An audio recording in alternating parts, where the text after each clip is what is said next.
Hello dear student, good evening. स्वागत है आपका दक्ष कॉम्पिटिशन क्लासेस के यूट्यूब चैनल पर। और मैं आपका अपना मोहम्मद आशिम मलिक एक बार फिर स्वागत करता हूं आपका अपने यूट्यूब चैनल दक्ष कॉम्पिटिशन क्लासेस पर। और कैसे हैं आप सभी लोग? उम्मीद करता हूं आप अच्छे होंगे, ज़बरदस्त होंगे और अच्छे से अपनी पढ़ाई कर रहे होंगे। पढ़ना ज़रूरी है, सभी को पता है। आज हमारा प्रैक्टिस सेट नंबर 3 होने वाला है आपके सामने। और जिससे पहले हमने 2 प्रैक्टिस सेट लगा लिए हैं। जिन लोगों ने अभी भी हमारे 2 प्रैक्टिस सेट पूरे नहीं किए हैं, जिसमें हमने 250 ऑपरेशन कर चुके हैं, आज हमारे लगभग 625 क्वेश्चन हमारे आपके पास पहुंच जाएंगे। नहीं, 625 नहीं, 375। यानी कि 375 क्वेश्चन आपके पास पहुंच जाएंगे आज, क्योंकि हर सेट में 125 क्वेश्चन है। तो 125 या जो होते हैं 375 होते हैं शायद, यही है। तो आप लोग तैयारी करें अच्छे से जमकर, ठीक है बच्चों? क्योंकि आपको पता है कि सर यही तैयारी हमारे काम आएगी, क्योंकि पेपर जो होगा अच्छे लेवल पे होने वाला है इस बार। तो आप लोग अच्छे तैयारी करें, चाहे आप किसी भी एग्ज़ाम की तैयारी कर रहे हैं, चाहे आप उत्तर प्रदेश पुलिस की तैयारी कर रहे हैं, चाहे आप दरोगा की तैयारी कर रहे हैं, उप निरीक्षक की तैयारी कर रहे हैं, या यूपी टेट की तैयारी कर रहे हैं, टीचर भर्ती। हिंदी सब में सेम होती है, कोई भी ऐसा क्वेश्चन नहीं होता है जो हिंदी अलग से आती है, ठीक है? तो आप इन प्रश्नों को एक बार जरूर लगाएं। ये हमारे 1875 क्वेश्चन की सीरीज है आपके सामने। जिन लोगों ने अभी भी नोट्स नहीं निकलवाए हैं, एक बार मुझसे संपर्क करें, मैं आपको निकलवा कर दूंगा इन नोट्स को। ज़्यादा खर्चा नहीं होने वाला आपका, ठीक है? कम पैसों में अच्छे नोट्स आपको प्रोवाइड कराऊंगा। आप इन्हें पढ़िए तो सही एक बार। आज हमारे पास 375 क्वेश्चन के आंसर पहुंच जाएंगे उस टाइम, तो बताओ कितनी अच्छी बात हो जाएगी। और हम प्रैक्टिस नंबर 3 करने वाले हैं, ठीक है? तो 3 प्रैक्टिस सेट में हमारे 375 क्वेश्चन हो जाएंगे उस टाइम। तो आप अच्छे से तैयारी कर रहे हैं, इसका मतलब ये है कि आप बहुत ही अच्छे से पढ़ रहे हैं। चलिए, तो आज का पहला प्रश्न शुरू करते हैं। सभी लोगों को वीडियो शेयर कर दीजिए उस टाइम। जितने भी लोग अभी हमसे नहीं जुड़े हैं, सभी को बुला लीजिए, क्योंकि आपका ये कर्तव्य है कि सर जब हम क्लास प्रोवाइड कराते हैं तो हमारा भी कर्तव्य बनता है कि हम क्लास को ज़्यादा ज़्यादा शेयर करें। तो जितने लोग हमारे साथ बने हुए हैं, जल्द से जल्द शेयर कर दें। अगर आप मेरे चैनल पर न्यू हैं तो आप मेरे चैनल को सब्सक्राइब करें, जल्दी करिए सब्सक्राइब चैनल को, और वीडियो को लाइक करिए। मैंने कल देखा है कि जितने लाइव थे उतनी वीडियो पर लाइक भी नहीं था। ऐसी क्या दुश्मनी है लाइक से भाई तुम्हारी? तो दुश्मनी मत रखिए, आप लाइक करिए चीज़ों को और आगे बढ़िए। तो शुरुआत करते हैं आज के पहले प्रश्न में। एक बार सभी लोग थम्स अप करके बताएं क्या क्लास को शुरू करा जाए। अगर आपको प्रॉपर आवाज़ आ रही है, कोई भी दिक्कत नहीं है, तो आप एक बार वीडियो को बताइए मुझसे वीडियो पर कि सर क्लास को शुरू करिए।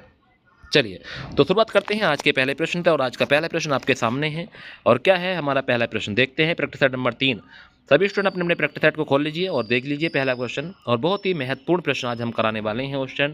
क्वेश्चन नंबर पहला है, लिखा है एशियाटिक सोसाइटी ऑफ बंगाल की पत्रिका के विशेषांक के रूप में निकलने वाली हिंदी साहित्य का इतिहास कौन सा है? पहला क्वेश्चन पूछा है, बहुत ही महत्वपूर्ण प्रश्न क्वेश्चन। पहला option the modern vernacular literature of Hindustan, the sketch of Hindi literature, A history of Hindi literature, और चौथा है हिंदी साहित्य का इतिहास। एक बार कमेंट कर दो क्या होगा सही आंसर। तो एशियाटिक सोसाइटी ऑफ बंगाल की पत्रिका के इस विशेषांक के रूप में निकलने वाली हिंदी साहित्य का इतिहास कौन सा है? तो इस प्रश्न का जो सही आंसर होगा वो होगा ए ऑप्शन। क्या होगा? A, the modern vernacular literature of Hindustan है। ये बात आपको ध्यान रखनी है। ये हमारी बंगाल से पत्रिका निकलती थी जिसका नाम था the modern vernacular literature of Hindustan. कहा जाता है कि हिंदी साहित्य का इतिहास ग्रंथ का जो था ये 1888 ईस्वी में निकला था। और जो इसके इतिहासकार थे वो थे जॉर्ज ग्रेशन। ये बात भी आपको ध्यान रखनी है। कौन थे? नामक इतिहास जॉर्ज ग्रेशन इसके लेखक थे। ये बात आपको ध्यान रखनी है। जॉर्ज ग्रेशन के द्वारा निकलता था, ये बात आपको ध्यान रखनी है। राजस्थानी भाषा और साहित्य पुस्तक के लेखक कौन है? ये बताना है कि राजस्थानी भाषा और साहित्य पुस्तक के लेखक कौन है। क्वेश्चन नंबर हम 2 पर आ गए। क्वेश्चन नंबर 2 का हमारा सही आंसर क्या होने वाला है? तो आपको बताना है कि सर राजस्थानी भाषा और साहित्य पुस्तक के जो लेखक हैं वो कौन है।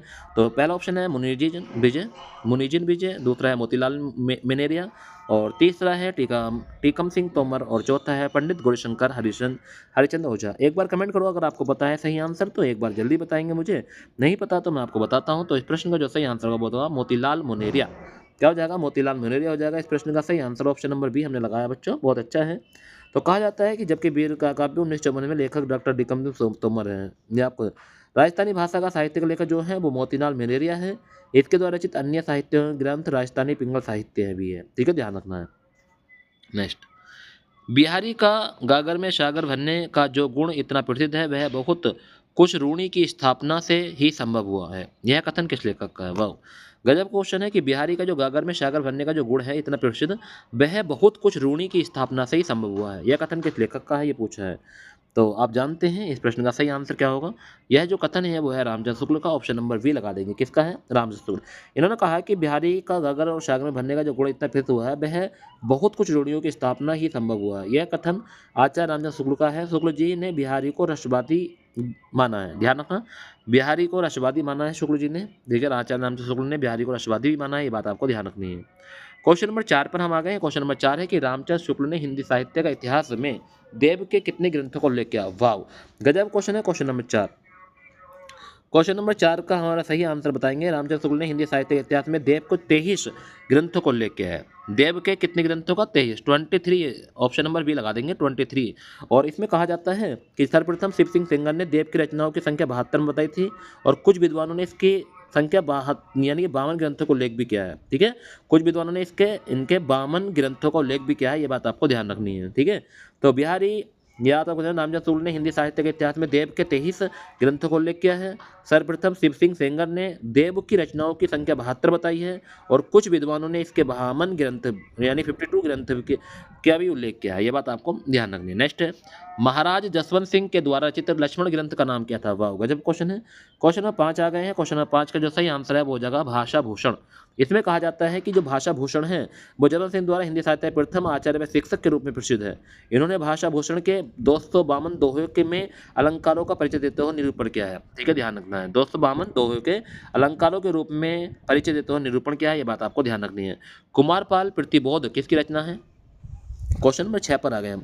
क्वेश्चन नंबर 6 का सही आंसर बताएंगे। कुमारपाल प्रतिबोध जो है वो किसकी रचना है? तो आप कह सकते हैं कि सर किसकी है, तो सोम प्रभु सूरी। ऑप्शन नंबर ए लगा दीजिए। किसकी है? सोम प्रभु सूरी की है। ऑप्शन नंबर ए इस प्रश्न का सही आंसर होगा, सोम प्रभु सूरी। अगर ये प्रश्न नहीं पढ़ोगे आप तो कैसे याद कर पाओगे, बताइए आप खुद सोचिए कि अगर बताओ आज से हमारे पहले अभी तक याद नहीं है और आगे भी हम याद नहीं करेंगे तो हम कैसे सिलेक्शन ले लेंगे। तो कुमारपाल प्रतिबोध किसकी रचना है? तो सोम प्रभु सूरी की है, ये कहा जाता है, और ध्यान रखना है। जिसके आविर्भाव, ठीक है, चलो ये छोड़िए, इसमें आप काम नहीं आएगी। आगे है योगिनी नहीं बल्कि योगी है। निम्नलिखित में से कौन सा नाम सिद्ध परंपरा की योगिनी का नहीं बल्कि योगी का है? क्वेश्चन नंबर 6 पर आ गए हैं। क्वेश्चन नंबर 7 पर आ गया, सॉरी, क्वेश्चन नंबर 7 का सही आंसर बताएंगे। तो पुतलीपा। ऑप्शन नंबर ए लगा देंगे, पुतलीपा है, ऑप्शन नंबर ए लगा दें। नेक्स्ट है, आ अमावस के घड़ी झिलमिल चंदा पूनम के घड़ी सूर, नांद है घड़ी व्यंद गरजे व्रज आनंद तूर। व उपयुक्त वाक्यांश में अनहद नाद की स्थिति को व्यक्त करने वाली योगी या संत का नाम बताना है, क्या है? तो क्वेश्चन नंबर 8 पर आ गया। क्वेश्चन नंबर 8 का जो सही आंसर होगा वो क्या होने वाला है? तो क्वेश्चन नंबर 8 का जो सही आंसर होगा वो हो जाएगा गोरखनाथ। क्या हो जाएगा? गोरखनाथ हो जाएगा, ध्यान रखना है, गोरखनाथ इस प्रश्न का सही आंसर होगा। नेक्स्ट है, कबीरदास ऐसे ही मिलन बिंदु पर खड़े थे जहां से एक और हिंदुत्व निकलना जाता है और दूसरी ओर मुसलमान। तो कबीर विषय उक्त मान्यता किसकी है, बताइए एक बार। क्वेश्चन नंबर 9 का सही आंसर क्या होगा? क्वेश्चन नंबर 9 का सही आंसर एक बार कमेंट करेंगे। तो इनके बारे में ना बहुत सारी चीज़ें कहा है। कबीर विषय को उपयुक्त हजारी प्रसाद द्विवेदी का है। किसका है? हजारी प्रसाद द्विवेदी का। इसमें मैं आपको एक बात बताऊंगा, आप सुनना उस चीज़ को आराम से। पहले तो ध्यान रखना कि कबीरदास मिलन बिंदु पर खड़े थे जहाँ से एक और हिंदुत्व निकलते थे और दूसरी ओर से मुसलमान निकलते थे। ठीक है, कबीर विषय की उक्ति किसका है, मान्यता किसकी है? हजारी प्रसाद द्विवेदी की है। इसमें एक बात ध्यान रखना है कि कबीर ने अपना झाड़ फटकार के द्वारा हिंदू और मुसलमानों के कट्टरपन को दूर करने का जो प्रयास किया वह अधिकतर चिढ़ाने वाले सिद्ध हुए हैं, हृदय से को स्पर्श करने वाले नहीं है। रामचंद्र शुक्ल ने कहा था, ये बात है आपको ध्यान रखनी। ठीक है, क्वेश्चन नंबर सी हो जाएगा इस प्रश्न का सही आंसर। 11 पे आ जाते हैं। क्वेश्चन नंबर 11 क्या कह रहा है? क्वेश्चन नंबर 11 कितना अच्छा क्वेश्चन है कि भाषा का कबीर का जबरदस्त अधिकार था। भाषा पर कबीर का जबरदस्त अधिकार था, वे वाणी के डिक्टेटर थे। वाह, गजब का क्वेश्चन है। और बताओ यह कथन किसका? ये पूछा होगा, वाणी के डिक्टेटर किसने कहा था कबीरदास को? देखो, दो क्वेश्चन बने हमारे यहाँ से। पहला क्वेश्चन करना कि कबीर को वाणी डिक्टेटर कहते हैं, कबीर को वाणी का डिक्टेटर भी कहते हैं, यहाँ से एक क्वेश्चन ये बना। और कहा किसने था? तो आप जानते हैं हजारी प्रसाद द्विवेदी ने कहा था। किसने कहा था कबीर को वाणी का डिक्टेटर? हजारी प्रसाद द्विवेदी। लगा देंगे ऑप्शन नंबर डी इस प्रश्न का सही आंसर। शाह निजामुद्दीन चिश्ती के शिष्य परंपरा में हाजी बाबा के शिष्य थे। तो शाह निजामुद्दीन चिश्ती की शिष्य परंपरा में हाजी बाबा के शिष्य थे, बताएंगे एक बार। क्वेश्चन नंबर 11, तो क्वेश्चन नंबर 11 का जो सही आंसर जवाब हो जाएगा उस्मान। कौन थे? उस्मान। इनके बारे में कहा जाता है, सुनिए मैं बताता हूँ आपको। उस्मान शाह निजामुद्दीन चिश्ती के शिष्य, परंपरा में हाजी बाबा के शिष्य थे। ये गाजीपुर के निवासी थे। शाह जहांगीर के समकालीन थे। ये 5 भाई थे, ठीक है, ये 5 भाई थे। कितने भाई थे? 5। इनके पिता शेख हुसैन थे। उस्मान के चित्रावली नामक ग्रंथ काव्य 1613 ईस्वी में लिखा गया था, ये बात आपको ध्यान रखनी है। मंझन ने मधुमालती लिखा था, ये बात भी आपको ध्यान रखनी है। उस्मान ने कौन सा ग्रंथ लिखा? चित्रावली। उस्मान ने चित्रावली लिखा था 1613 में, और मंझन ने मधुमालती लिखा था, तथा कुतुबन ने मृगवती और जायसी ने पद्मावत नामक महाकाव्य लिखा, ये बात आपको ध्यान रखनी है, ठीक है। अगर आपसे पूछे कि मंझन का कोई ग्रंथ बताइए तो आप कह देना कि मधुमालती है। कौन सा है? मधुमालती। अगर आपसे पूछे कि बताओ चित्रावली किसका है तो कह देना कुतुबन का है, उस्मान का चित्रावली। उस्मान ने कुतुब यानी चित्रावली लिखा था, और मंझन ने मधुमालती, और कुतुबन ने लिखा था मृगावती, और जायसी ने पद्मावत लिखा था, ये बात आपको ध्यान रखनी है। नेक्स्ट है, कौन सा विवरण सही नहीं है? पहले 4 ऑप्शन पढ़ेंगे। 84 वैष्णवन की वार्ता में वल्लभाचार्य के शिष्यों की कथाएं संकलित हैं। 252 वैष्णव की वार्ता विठलनाथ के शिष्य की कथाएं हैं, विठलनाथ के शिष्य की। उक्त दोनों वार्ताएं गोस्वामी विठलनाथ द्वारा लिखी गई हैं। इन वार्ताओं में प्राचीन ब्रजभाषा गद्य का रूप मिलता है। क्वेश्चन नंबर 12 का जो सही आंसर होगा वो होगा दोनों जो वार्ताएं हैं वो विठलनाथ द्वारा लिखी गई हैं, ये बात आपको ध्यान रखनी है। विठलनाथ कौन थे पता? विठलनाथ आचार्य वल्लभाचार्य जो थे उनके पोते थे, गोस्वामी विठलनाथ, ये बात आपको ध्यान रखनी है। इन्होंने 52 वैष्णवन की वार्ता लिखी थी, 52 वैष्णवन की वार्ता, ये वाली, ये बात आपको ध्यान रखनी है। 52 वैष्णवन की वार्ता भी इन्होंने लिखी थी, और 84 वैष्णवन की वार्ता भी इन्होंने लिखी थी, ठीक है। एक लिखी थी इन्होंने अपने दादा के लिए। किसके लिए लिखी थी 84 वैष्णवन की वार्ता? वल्लभाचार्य, इनके दादा लगते थे। और 52 वैष्णवन की वार्ता लिखी थी उन्होंने अपने पिता के ऊपर, विठलनाथ के लिए, ठीक है। इन्होंने शिष्य कहा, ये गलत है। बस आपको ध्यान रखना है, 84 वैष्णवन की वार्ता अपने दादा के ऊपर लिखी थी, क्योंकि इनके दादा का नाम वल्लभाचार्य था। विठलनाथ के दादा का नाम क्या था? वल्लभाचार्य। और वल्लभाचार्य के पुत्र का नाम था विठलनाथ, ये बात भी आपको ध्यान रखनी है। और विठलनाथ के पुत्र का नाम था क्या? गोकुलनाथ। क्या नाम था? गोकुलनाथ। आपको ये पता चल गया, अब गोकुलनाथ ने लिखी दोनों ये 52 वैष्णवन की वार्ता, और ठीक है, ध्यान रखना है।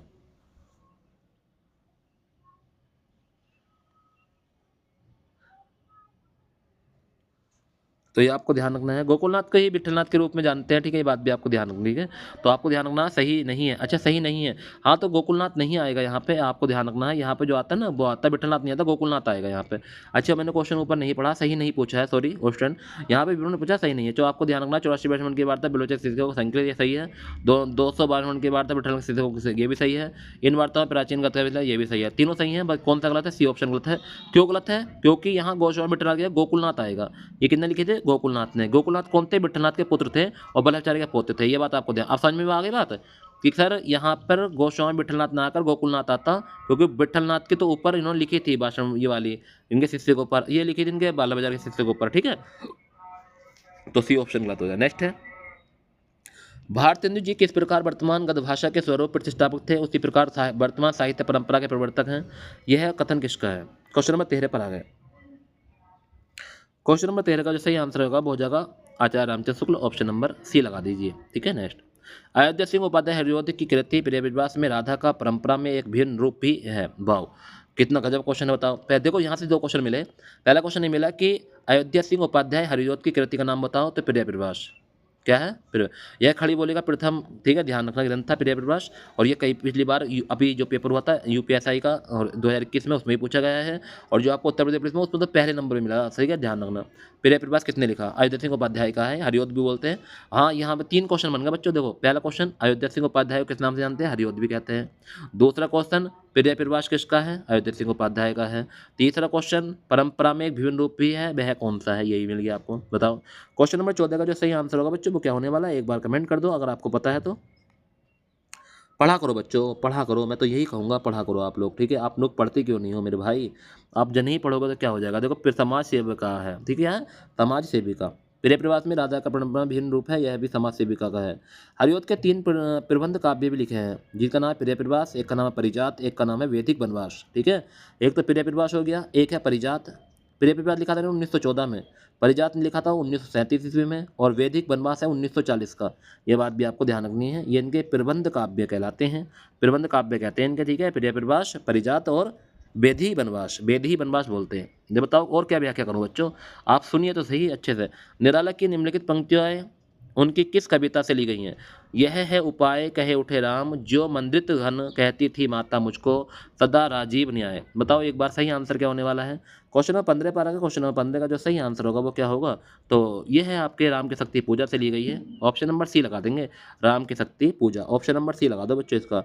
राम की शक्ति पूजा निराला के काव्य संग्रह अनामिका द्वितीय संस्करण 1938 ईस्वी में संकलित है। ये बात भी आपको ध्यान रखनी है। कितना अच्छा क्वेश्चन था। आज नदी बिल्कुल उदास थी, सोई थी अपनी पानी में। आज नदी बिल्कुल उदास थी, सोई थी अपने पानी में। यह किस कवि की काव्य पंक्ति है? बताओ।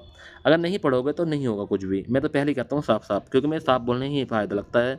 आप क्यों नहीं पढ़ते हो बताओ? जब बुकें बनी हैं तो किसी ने तो पढ़ी होंगी, आप लोग क्यों नहीं पढ़ रहे हो? निकलवा लीजिए ना। बताओ आप कितने पैसे खर्च हो जाएंगे जो आप इन नोट्स को नहीं निकलवा रहे हो? बताइए आप। तो क्वेश्चन नंबर 16 का सही आंसर बताइए। तो क्वेश्चन नंबर 16 का सही आंसर लगाएंगे सर केदारनाथ अग्रवाल ने कहा कि पंक्ति है। प्रयोगवाद का प्रवर्तक बताओ। ये क्वेश्चन नहीं आएगा? कौन कह रहा है? लिख के रखो अभी, तुम मोस्ट करो इसे, आईएमपी करो इस क्वेश्चन को। आएगा ये पेपर में, मैं गारंटी देता हूँ। ठीक है, किसी न किसी पेपर में जरूर मिलेगा। प्रयोगवाद के प्रवर्तक, और आपको इसका आंसर पता भी होगा, आपने कई बार पढ़ा होगा। ये प्रयोगवाद के बताओ कौन है?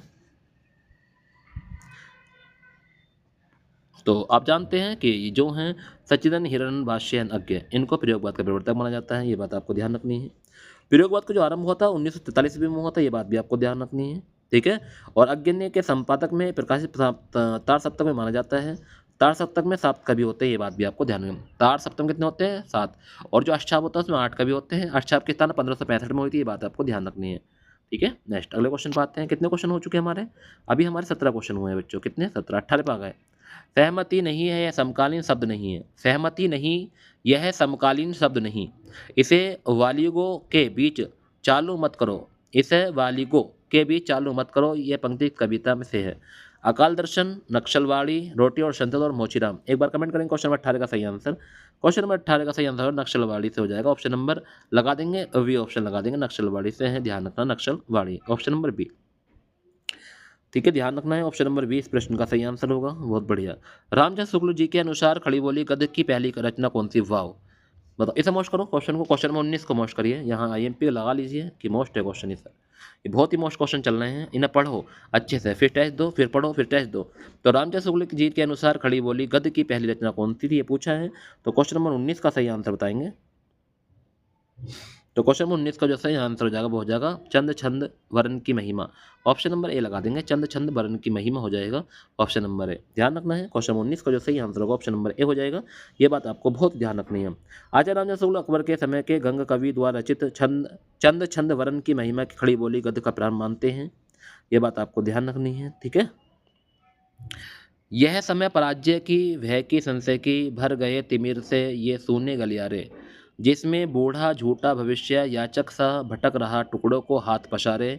वाह, क्या पंक्ति है क्वेश्चन। यह शाम पराजय की, भय की, संशय की, भर गए तिमिर से ये सूने गलियारे, जिसमें बूढ़ा झूठा भविष्य याचक सा भटक रहा टुकड़ों को हाथ पसारे। यह पंक्ति किस रचना में है? संशय की एक रास की है, अंधेरों में है, अंधा युग की है, या विषय जन्म की है? एक बार बताएंगे सही आंसर। तो ये अंधा युग से है। कौन से युग से है? अंधा युग। ध्यान रखना है, अंधा युग। युग समझ मिल गया इसमें, पराजय युग में से ही है अंधा युग। तो इसमें थोड़ा कहा जाता है कि उक्त पंक्ति अंधा युग की है। अंधा युग जो 1955 में धर्मवीर भारती द्वारा रचित गीति नाट्य है।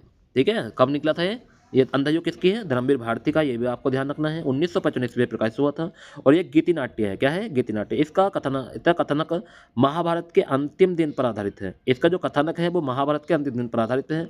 इसमें युद्ध और उसके बाद की समस्याओं का मानकर महत्वाकांक्षा प्रस्तुत किया गया है। वाह, गजब क्वेश्चन सर, ये तो बहुत ही मजा आ गया। नेक्स्ट, औरंगजेब की आखिरी रात एकांकी के लेखक कौन है? वाह, औरंगजेब की आखिरी रात एकांकी के लेखक कौन है? कितना गजब का क्वेश्चन पूछा। क्वेश्चन एकांकी के लेखक पूछे हैं। औरंगजेब के आखिरी रात हिंदी एकांकी के जनक जो हैं वो कौन है? तो इसका जो सही आंसर हो जाएगा राम कुमार वर्मा है। कौन है? राम कुमार वर्मा। तो औरंगजेब की आखिरी रात एकांकी के जो जनक है वो है राम कुमार वर्मा। ये बात आपको ध्यान रखनी है। कौन है? राम कुमार वर्मा। और पृथ्वीराज, आप इसमें थोड़ी बातें और बता देता हूँ मैं आपको। इनके एकांकी संग्रह और भी हैं इनके, जैसे पृथ्वीराज की आंखें हैं वो है रेशमिटाई, चारों मित्रता है, दीपदान है, रेशमिटाई है, विभूति है, इंद्रधनुष है। तो ध्यान रखना, औरंगजेब के जो एकांकी जनक हैं वो राम कुमार वर्मा हैं। इनके एकांकी संग्रह कौन कौन से? पृथ्वीराज की आंखें, एक चारों मित्रा, दीपदान, रेशमिटाई, विभूति और इंद्रधनुष। ध्यान रखना ये बात भी। नेक्स्ट, किस्सा और दृष्टि को जोड़ने वाला, किस्सा और दृष्टि को जोड़ने वाला तत्व उपन्यास में चरित्र चरित्र दृष्टि है, इसका यह किसका कथन है? कितना अच्छा क्वेश्चन पूछा है क्वेश्चन। जो किस्सा और दृष्टि को जोड़ने वाला तत्व उपन्यास में चरित्र दृष्टि है, चरित्र सृष्टि है, यह किसका कथन है? महावीर प्रसाद द्विवेदी, प्रेमचंद, शिवनंदन सहाय या रामस्वरूप चतुर्वेदी। क्वेश्चन नंबर 22 का सही आंसर एक बार कमेंट करेंगे। क्वेश्चन नंबर 22 का जो सही आंसर हो जाएगा वो हो जाएगा Ramswaroop Chaturvedi. Option number D लगा देंगे, रामस्वरूप चतुर्वेदी, डी ऑप्शन। गिरती दीवारें, वाह, इसका आंसर खुद बताओ बच्चों, मैंने कई बार बताया आपको। गिरती दीवारें किसका उपन्यास है? ये कई बार पूछा गया है। गिरती दीवारें, तो आपको पता है कि गिरती दीवारें जो उपन्यास है वो किसका है, तो पूछा गया कई बार, तो नागार्जुन का है या उपेंद्र नाथ हंस का है या धर्मेंद्र भारती या अमृतलाल नागर। एक बार कमेंट करेंगे। क्वेश्चन नंबर 23 का सही आंसर। तो गिरती दीवारें जो उपन्यास है वह उपेंद्र नाथ हंस का, ऑप्शन नंबर सी लगा देंगे, उपेंद्र नाथ हंस का। तो कहा जाता है उपेंद्र नाथ हंस का उपन्यास, इन्हें मध्यवर्ग का चित्रीय उपन्यास भी कहा रहा है। ठीक है, ध्यान रखना है, इन्हें मध्यवर्ग का चित्तेर उपन्यास भी कहा जाता है, ध्यान रखना है। इन्हें मध्यवर्ग का चित्तेर उपन्यासकार भी कहा जाता है। किसे? उपन्यास को। बड़ी बड़ी आंखें 1955 में, गर्मराख 1957 में, सितारों का खेल 1940 में इनके महत्वपूर्ण उपन्यास है। ये बात आपको ध्यान है। कौन कौन से हैं? बड़ी बड़ी आंखें 1955 में, और जो गिरती दीवार 1947 का है, ध्यान रखना। गिरती दीवार कब का है? 1947 का है। और 1955 का कौन सा है? बड़ी बड़ी आंखें।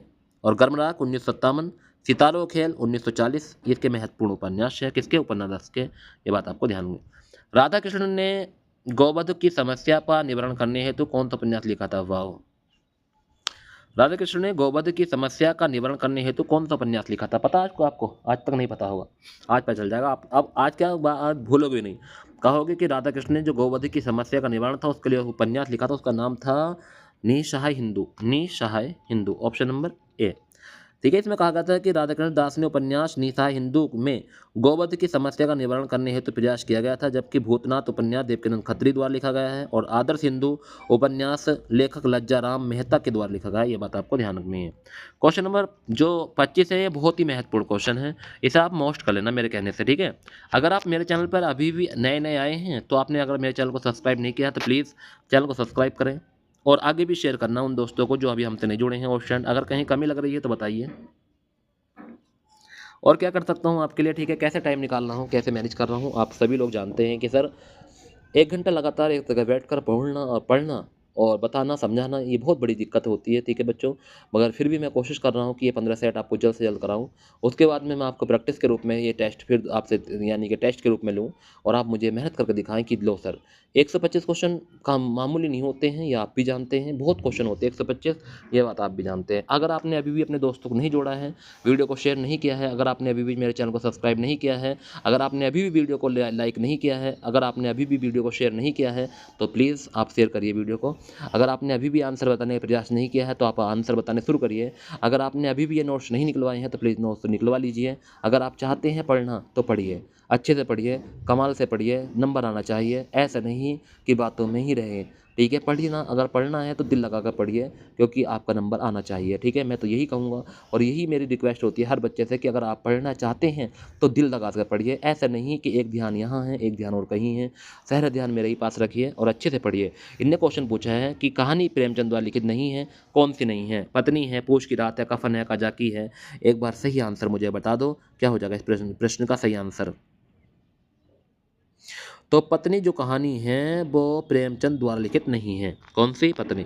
तो सर पत्नी किसने लिखी होगी? पत्नी किसने लिखी होगी? उसके हस्बैंड ने लिखी होगी पत्नी है। चलिए हम बताते हैं किसने लिखी है। पत्नी कहानी के जो लेखक है जैनेन्द्र है। कौन है? जैनेन्द्र।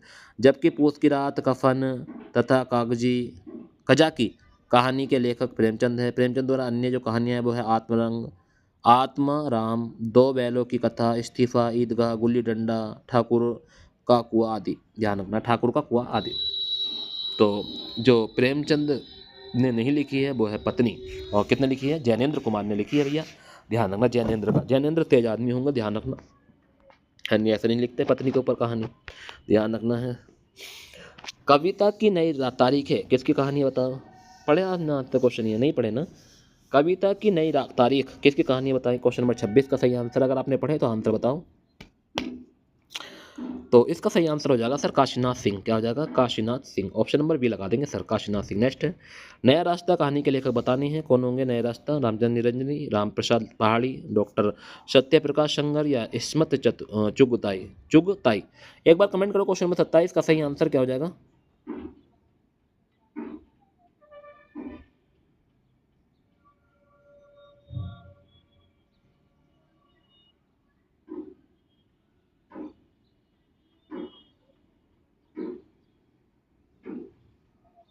तो कहीं कहीं कहा जाता है कि इसके जो वो हैं डॉक्टर सत्य प्रकाश सागर हैं। नई कहानी के जो लेखक सत्य प्रकाश सागर, ठीक है, ध्यान रखना है। नई रास्ता कहानी के जो लेखक है डॉक्टर सत्य प्रकाश सागर है। चांद रानी डॉक्टर सत्य प्रकाश सागर के उपन्यास भी है, ये बात भी आपको ध्यान रखनी है। चांद रानी, ये बात भी सत्य प्रकाश सागर का ही उपन्यास का है। राम प्रसाद पहाड़ी के जो कहानी संग्रह है वो है सफ़र, अधूरा चित्र, सड़क पर, नया रास्ता, वया का घोंसला, राम प्रसाद निरंजनी।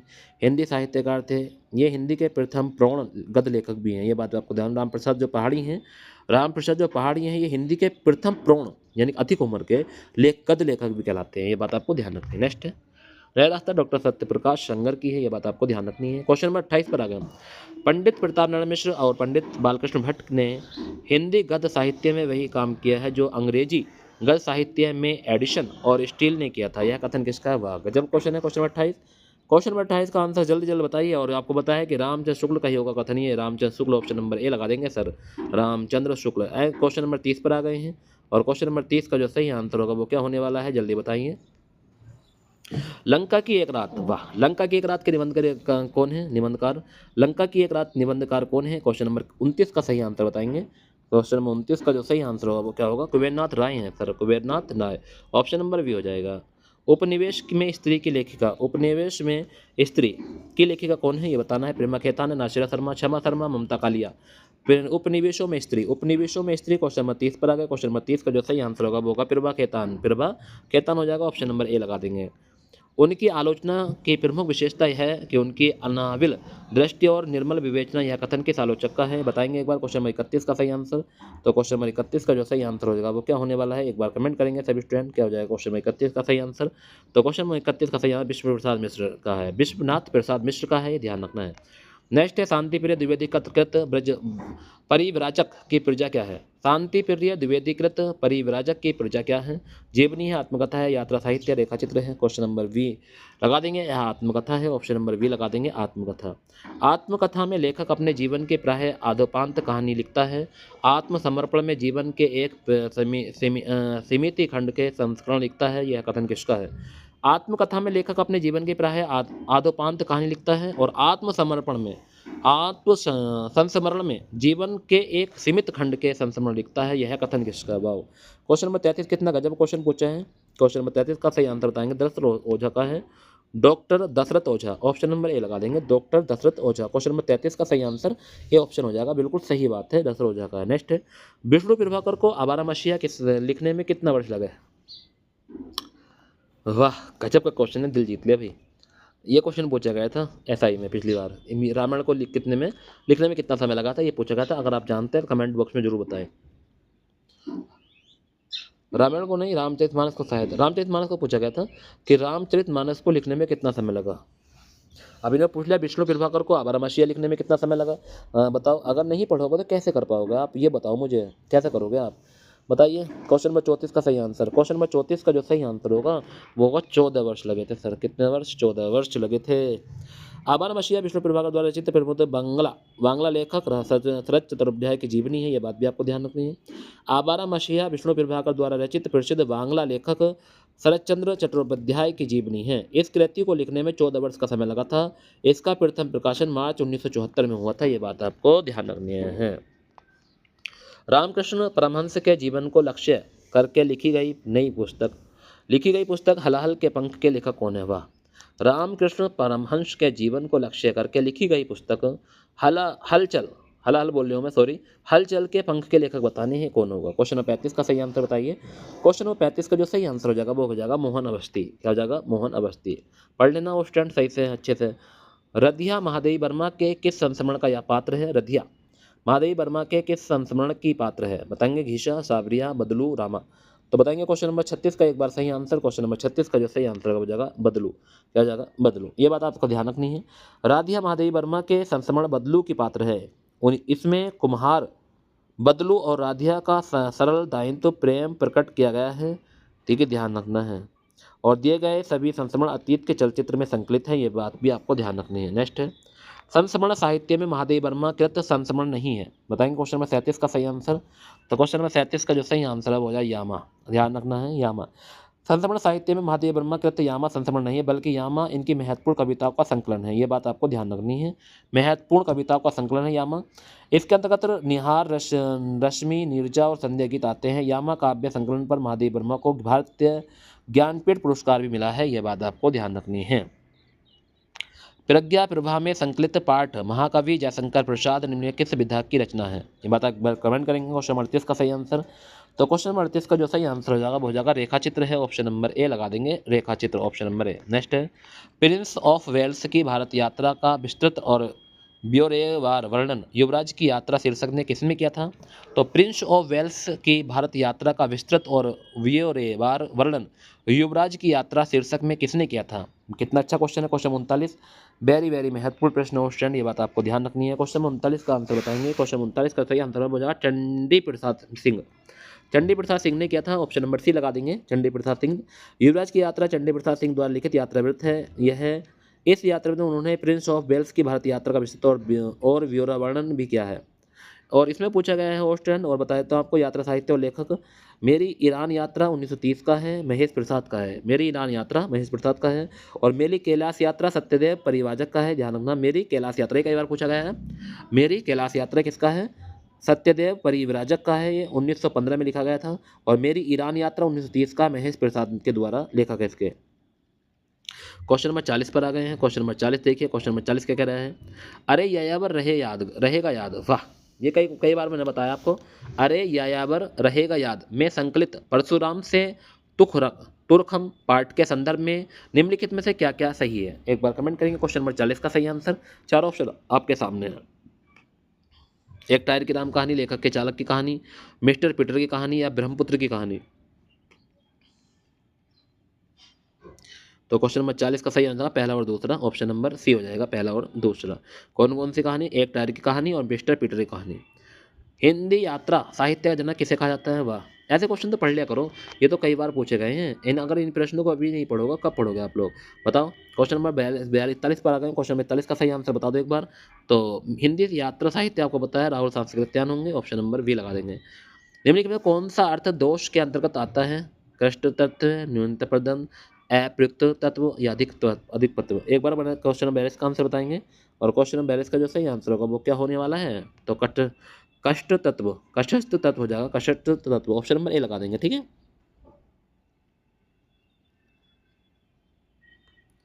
डांडी के काव्यशास्त्री ग्रंथ का नाम बताना है। प्रतिदर्श, काव्यशास्त्र, काव्यदर्श या भाषादर्श। एक बार कमेंट करेंगे क्वेश्चन नंबर 43 का सही आंसर।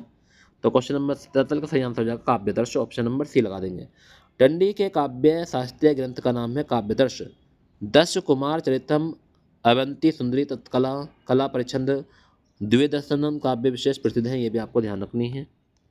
अलंकार संप्रदाय के प्रवर्तक कौन है? तो बता दोगे आप। क्वेश्चन नंबर 44 का वेरी वेरी महत्वपूर्ण प्रश्न है, कई बार एग्जाम में पूछा गया है कि अलंकार संप्रदाय के प्रवर्तक के बारे में आपको बताना है। क्वेश्चन नंबर 44 पर आ गए हैं। क्वेश्चन नंबर 44 का जो सही आंसर होगा वो क्या होगा? तो बताएंगे। क्वेश्चन नंबर 44 का सही आंसर भामा हो जाएगा, ऑप्शन नंबर 20 प्रश्न का सही आंसर होगा। निम्नलिखित में से कौन सा अर्थ प्रवृत्तियों के अंतर्गत नहीं आता है? क्वेश्चन नंबर 45 का सही आंसर बताओ। निम्न में कौन सा अर्थ प्रवृत्तियों के अंतर्गत नहीं आता है? क्वेश्चन नंबर 45 का सही आंसर एक बार कमेंट करेंगे, क्या हो जाएगा? तो इसका सही आंसर विषादांत हो जाएगा, ऑप्शन नंबर डी लगा देंगे। कौन सा अर्थ प्रवृत्तियों के अंतर्गत नहीं आता है? विषादांत अर्थ प्रवृत्ति के अंतर्गत नहीं आता है। नाटक में फलस्वरूप प्रयोजन की सिद्धि के लिए मिलाकर व्यापार करने वाली अनेक अवतार घटनाएं अर्थ प्रवृत्तियाँ कहलाती हैं। इनकी संख्या 5 होती है। बिंदु, बीज, पताका, प्रकार्य और कार्य। ये बात आपको ध्यान रखनी है।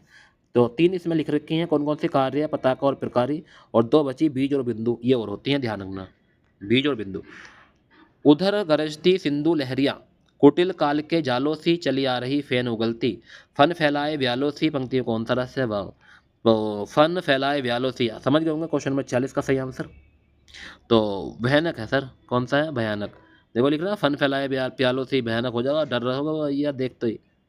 चंपक हरवा अंग मिली अधिक सुहाए, जानी परे सिए हयरे कब जब कुमिलाए। पंक्ति में कौन सा छंद है? वाह। क्वेश्चन नंबर 47 पर आ गए। क्वेश्चन नंबर 47 का जो सही आंसर होगा 12, तो बर भी होगा। 12 7 मात्रा होती है, 12 और 7 लगा के दिखाएं। 2 1 1 4 हो गई, 5 6 2 8 हो गई, 8 और 2 10 हो गई, 11 हो गई है। ये तो गलत हो गई। 2 3 4 5 6 6 2 8 2 10 11 12 13 हो गई तो भैया।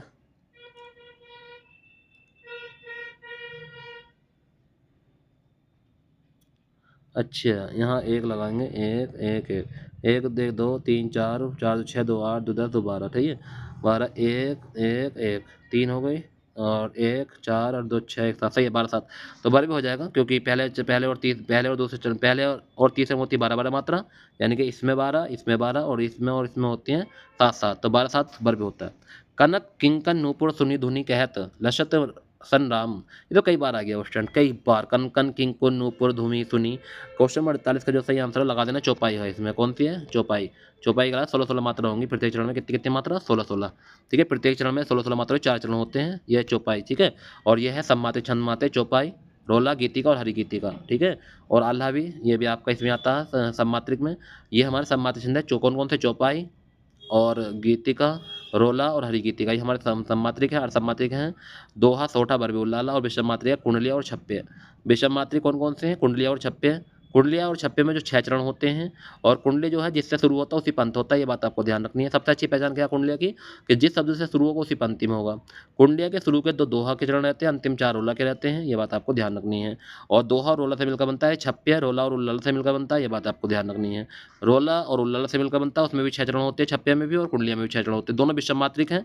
बाकी दोहा, सोठा, बरवे और उल्लाला ये अर्ध सम्मात्रिक होते हैं। दोहा, सोठा, बरवे और उल्लाला ये अर्ध सम्मात्रिक होते हैं। और चौपाई, रोला, गीतिका और हरि गीतिका सम्मात्रिक होते हैं, ठीक है। ऐसे ही पूछता है कभी कभी। अम्ये हलाहल मद भरे सेन सेत श्याम रतन रत्नार, नियत मरत झुकी झुकी परत जय ही चितवत एक बार। बताएंगे क्वेश्चन 49 का सही आंसर। क्वेश्चन 49 का जो सही आंसर होगा वो होगा यथा संख्या। उपयुक्त में कौन सा अलंकार है? यथा संख्या है। ऑप्शन नंबर सी लगा देंगे फिर, ठीक है। Option number C. Question number 50 पर आ गए हैं।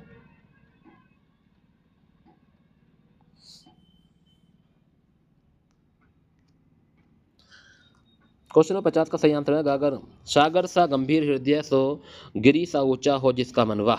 सागर सा गंभीर हृदय हो, गिरी सा ऊंचा हो जिसका मन। पंक्ति में कौन सा अलंकार है? क्वेश्चन नंबर 50 पर है। क्वेश्चन नंबर 50 का सही आंसर है उपमा अलंकार है सर, उपमा, ठीक है। सा सी से आ गया इसमें। नेपाली भाषा की लिपि क्या है? तो सबको पता होगा नेपाली भाषा की लिपि। तो आप बताओ कमेंट में क्या होगी नेपाली भाषा की लिपि। तो नेपाली भाषा की लिपि जो है वो देवनागरी है। देवनागरी के बारे में बताओ कौन कौन सी लिपि है देवनागरी के? कौन कौन सी भाषा की लिपि है देवनागरी? संस्कृत की है, लिख लो। संस्कृत की है देवनागरी लिपि, हिंदी की है, मराठी की है, नेपाली की है। आदि भाषाएं देवनागरी लिपि में लिखी जाती है, ध्यान रखना। संस्कृत, हिंदी, मराठी, नेपाली। और देवनागरी लिपि का जो विकास हुआ ब्राह्मी लिपि से हुआ, ये मैंने आपको कल बताया था, ध्यान रखना। देवनागरी लिपि का विकास ब्राह्मी लिपि। भोजपुरी की मुख्य केंद्र बताना है। भोजपुरी का मुख्य केंद्र एक बार कमेंट करेंगे, भोजपुरी का मुख्य केंद्र क्या होगा? और भोजपुरी का मुख्य केंद्र आप लोग जानते हैं मुर्दाबाद है, दिल्ली है, भोजपुर है या बिजनौर है। ये भोजपुर ये नहीं है, कभी सोचो मुर्दाबाद से आगे जो पड़ता है भोजपुर, ये बिहार में पड़ता है भोजपुर। तो क्वेश्चन नंबर 52 का सही आंसर डी हो जाएगा, भोजपुर है बिहार वाला, ठीक है, ध्यान रखना भोजपुर। नेक्स्ट, निम्नलिखित में बिहारी उपभाषा की बोली नहीं है। तो बिहारी उपभाषा की बोली कौन सी नहीं है? बिहारी मैम भोज करो। तो बिहारी मैम भोज करो, मैम तो जा मैथिली, मगही, भोजपुरी। तो बुंदेली नहीं है शायद। क्वेश्चन नंबर 53 का सी लगा देंगे। पश्चिमी हिंदी की है बुंदेली, तो बुंदेली नहीं है। भोजपुरी, मगही और मैथिली होती है, ठीक है। मैं आपको ट्रिक बताऊंगा इसकी, जब आपको क्लास में पढ़ाऊंगा। वे ध्वनि जिसके उच्चारण में स्वतंत्रियों के निकट आ जाने से उनके बीच निकलती हवा उनके कंपन होते हैं कहलाते हैं। बताओ कितना अच्छा क्वेश्चन है, क्वेश्चन 54। वे ध्वनि जिसके उच्चारण में स्वतंत्रियों के निकट आ जाने से उनके बीच निकलती हवा में कंपन होता है, तो वो कहलाती है घोष ध्वनियाँ। ऑप्शन नंबर सी लगा देंगे। मात्रा स्वर को क्या कहते हैं? मात्रा स्वर को क्या कहते हैं? क्वेश्चन नंबर 55 पर आ गए हैं। क्वेश्चन नंबर 55 का जो सही आंसर होगा वो हो जाएगा समरूप या ग्रैमिक बोलते हैं इन्हें। ये क्या कहते हैं? मात्रा स्वर को समरूप या ग्रैमिक। बता, नया क्वेश्चन पढ़ा नहीं पढ़ा आपने? ध्यान रखना है, मात्रा स्वर को समरूप या ग्रेफीन, ग्रेफीम भी कहते हैं। हिंदी में कुल 11 स्वर होते हैं और मात्राएं 10 कहलाती हैं। कितनी मात्रा होती है हिंदी में? 10, ठीक है। ध्यान रखना है, हिंदी में मात्राएं होती है 10 और स्वर होते हैं 11। तो मात्रा स्वरों को क्या कहते हैं? समरूप या ग्रामीक बोलते हैं, ग्राफीम बोलते हैं। नेक्स्ट इनमें से व्यक्तिवाचक संज्ञा कौन सी है? क्वेश्चन नंबर 56 पर क्वेश्चन नंबर 56 का सही आंसर लगाएंगे, व्यक्तिगत लेखक है, ऑप्शन नंबर सी लगा देंगे। वाक्यों में अपादान प्रसर्ग से युक्त वाक्य कौन सा है? क्वेश्चन नंबर 57 पर आ गए हैं। क्वेश्चन नंबर 57 का जो सही आंसर होगा वो क्या होने वाला है? क्वेश्चन नंबर 57 का सही आंसर हो जाएगा सी ऑप्शन। ठीक है, अपादान। राम ने अपने पुत्र से नाता तोड़ लिया। अपादान अलग हो गया भैया, प्रसर्ग युक्त हो गया ये, अपादान प्रसर्ग। राम ने अपने पुत्र से नाता तोड़ लिया भैया, ये हो गया हमारा प्रसर्ग युक्त, ऑप्शन नंबर सी लगा देंगे। नेक्स्ट, निम्नलिखित कौन सा शब्द स्त्रीलिंग है? आशा, प्रश्न, सुख, मुख। बताओ इसका आंसर। क्वेश्चन नंबर 58 पर हम आ गए भैया। क्वेश्चन नंबर 58 का सही आंसर बताएंगे।